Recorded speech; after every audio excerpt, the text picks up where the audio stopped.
Yang benar perlu dinyata dan diberitahu walaupun orang tidak suka dan menolaknya, kerana mereka tidak suka dan menolak orang yang menyata dan memberitahu kebenaran itu. Kenyataan Presiden Amanah YB Muhammad Sabu bahawa Islam itu ditegak oleh para pelarian, khasnya Nabi Muhammad SAW itu sendiri merupakan seorang pelarian atau penghijrah dari Makkah ke Madinah adalah tidak salah. Hamba ada cerita untuk dipersembahkan. Assalamualaikum saudara-saudari para penonton yang budiman sekalian. 5 minit kali ini agak berbeza dari semua 5 minit masa lalu kerana berkaitan dengan isu yang dibangkitkan oleh seorang ahli politik Malaysia, seorang ahli politik terkenal yang kini menjadi ahli politik pembangkang, tapi pada masa lalu beliau merupakan ahli politik dalam kerajaan dan pernah menjadi Menteri Pertahanan, iaitu YB Muhammad Sabu, yang menyatakan bahawa Nabi Muhammad SAW itu adalah merupakan seorang pelarian dan Islam itu ditegak oleh para pelarian. Kita rujuk kepada Al-Quran, hadis dan pandangan para ulama dalam kitab-kitab fiqh. Sila ikuti perbincangan mengenai polemik yang viral dalam sosial media ini. Perlu diterangkan bahawa secara pribadi saya tidak kenal YB Muhammad Sabu dan saya tidak pernah berjumpa dengan beliau waktu saya bertugas di utusan di Kuala Lumpur lebih 11 tahun lalu. Saya kini bebas politik dan tidak berpihak kepada mana-mana kelompok politik di Malaysia. Dengan itu, saya menganggap bahawa YB Muhammad Sabu tidak salah mengatakan Nabi Muhammad itu pelarian, bukan menyokongnya dan tidak ada kaitan dengan politik, tetapi menyokong berkata benar dan ada kaitan dengan hukum hakam Islam. Dalam pada itu, saya juga seperti kata Ali bin Abi Thalib, unzur ila ma qal wa la tanzur ila man qal. Maksudnya, lihat apa yang dikatakan dan jangan lihat siapa yang mengatakan. Benar kata-kata Ali bin Abi Thalib ini, tetapi sudah tentu bukan boleh digunakan dalam semua konteks, keadaan dan masa. Sebaliknya, kita perlu bijaksana dalam membuat penilaian dan halusi dalam membuat pertimbangan. Kerana kadangkala untuk mendengar kata-kata seseorang dan mengambil faedah daripadanya, tidak semestinya kita mengambil kira latar belakang siapa dia, dari mana orang itu, apakah kedudukan dan jawatannya. Dalam konteks kenyataan YB Muhammad Sabu bahawa Nabi itu merupakan seorang pelarian, penghujahan saya begini, tetapi dengar dulu apa kata YB Muhammad Sabu. Sebab itulah dalam kita mengecam hal pelarian ini, kita kena jaga kategori-kategori pelarian itu. Jangan dianggap kita ini lupa sejarah. Jangan kita dianggap bahawa kita lupa Islam itu ditegakkan oleh para pelarian. Khasnya Nabi Muhammad SAW yang menjadi pelarian atau berhijrah daripada Mekah ke Madinah. YB Muhammad Sabu menyebut Nabi Muhammad SAW itu menjadi pelarian atau berhijrah dari Mekah ke Madinah. Ini berarti YB Muhammad Sabu menyamakan penghijrah dengan pelarian atau memberi arti penghijrah itu sebagai pelarian. Apakah tidak boleh atau dilarang dalam agama kita mengartikan penghijrah itu sebagai pelarian? Ada baik saya kemukakan di sini maksud dan pengertian pelarian dalam bahasa Arab seperti disebut dalam kamus-kamus bahasa Arab, serta termaktub di dalam Al-Quran, diterangkan dalam hadis-hadis Rasulullah, dan dihurai, dijelaskan dengan panjang lebar dalam fiqh para ulama. Semoga mereka yang faham dan menguasai bahasa Arab bisa merujuk kepada sumber-sumber yang saya akan sebut ini. Pelarian disebut dalam bahasa Arab al-laji. Perkataan al-laji daripada fi'il madi laja'a. Ia mempunyai beberapa maksud bergantung kepada susunan ayat dan konteks yang digunakan. Salah satu maksudnya laja'a ilallah, menuju kepada Allah. Maksud kedua yang dibawa di sini sekadar menjadi contoh adalah laja'a ilal makan, ay qasadahu wahtama bih, menuju ke suatu tempat dan berselidung di situ. Dalam bahasa wahyu disebut malja.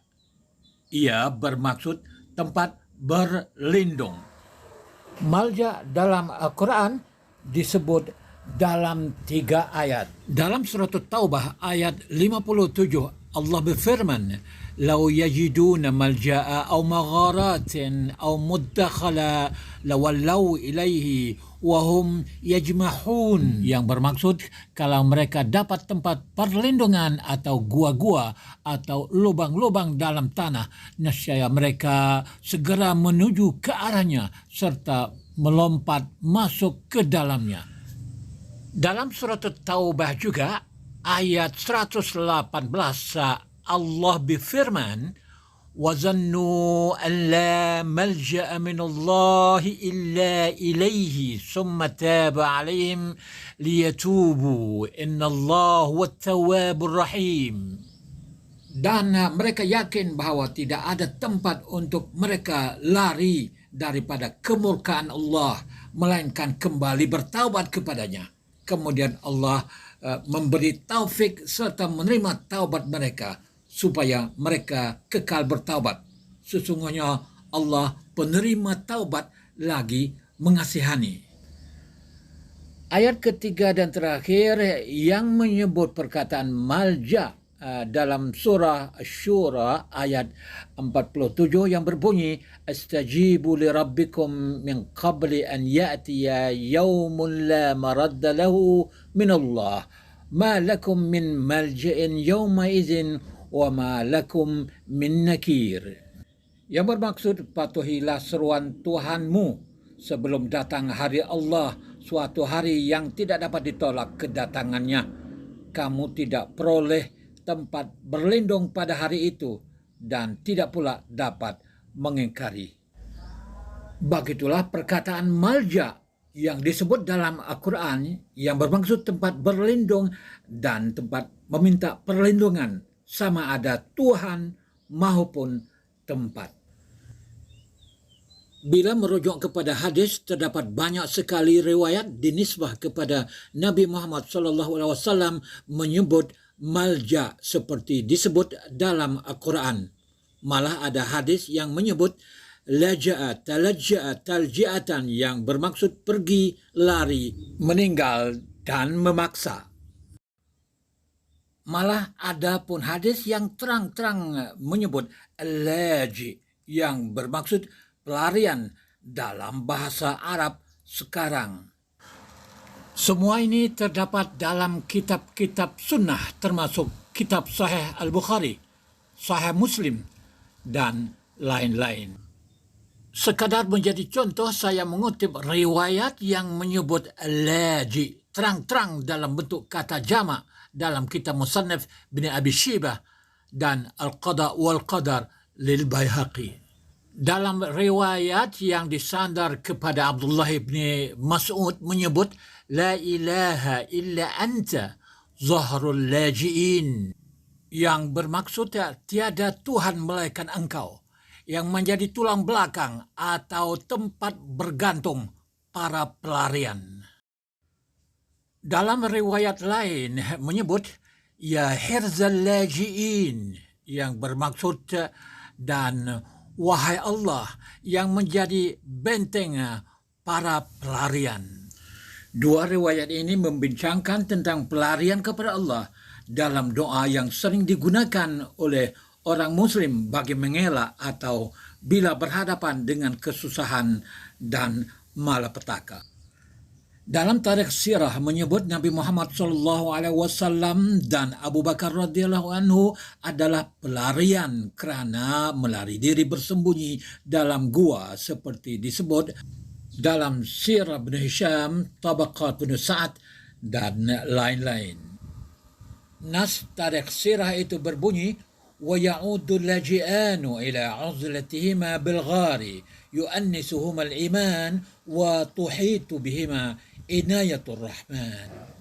Yang bermaksud, dan kembalilah pelarian berdua itu kepada keberasingan mereka dalam gua dengan ditemani iman dan dikitari penjagaan Allah yang Maha Pemurah. Selepas Al-Quran, hadis dan sirah, saya rujuk pula kepada fiqh sebagai sumber terakhir. Fiqh ini maksudnya ijtihad, pandangan, tafsiran, huraian para cerdik pandai, pemikir dan ulama. Kini terdapat banyak buku mengenai pelarian dalam Islam. Di sini saya merujuk kepada dua buah buku seperti pertama, Al-Luju' fi Turas Al-Islami wal Manzumat Al-Qanun Al-Dawli wal-Arabi للدكتور عرفات شكري. Yang kedua, Haqqul Luju' bain al-Syari'at al-Islamiyya wal Qanun al-Dawli lil-Laji'in للدكتور أبو الوفا أستاذ القانون الدولي العام ورئيس قسمه في كلية الحقوق بجامعة القاهرة. Kedua-dua buku ini boleh dimuat naik di internet. Ringkasnya, dalam fiqh pemberian hak perlindungan kepada pelarian itu dipanggil Haqqul Malja' wa Haqqul Iwa.